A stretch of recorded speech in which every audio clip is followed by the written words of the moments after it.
देश भर में राखी का त्योहार बड़े धूमधाम से मनाया जाता है। बहनें इस दिन भाई की लंबी आयु के लिए उनके कलाई पर राखी बांधती हैं और भाई बहनों की रक्षा का वचन लेते हैं। चलिए रक्षाबंधन की पौराणिक कथा जानते हैं। कृष्ण और द्रौपदी की पहली राखी। महाभारत के अनुसार शिशुपाल का वध करने के बाद जब श्री कृष्ण की अंगुली पर सुदर्शन चक्र वापस बैठने के लिए लौटने लगा तो कृष्ण जी की कलाई पर चोट लग गई। ऐसे में द्रौपदी ने तुरंत साड़ी का पल्लू फाड़कर कृष्ण जी की कलाई पर बांध दिया है।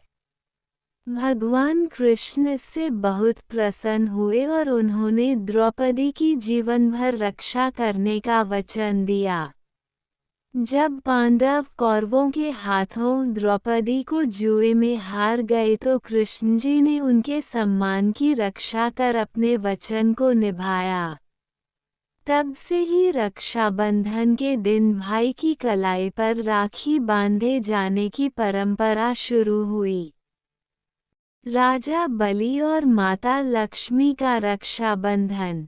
रक्षाबंधन मनाने की कथा ये प्रचलित है कि राजा बलि भगवान विष्णु के परम भक्त थे। वह दान पुण्य में विश्वास रखते हैं। विष्णु जी ने अपने भक्त की परीक्षा लेने के लिए ब्राह्मण के रूप में उनके पास पहुँचे। राजा बलि यज्ञ कर रहे थे।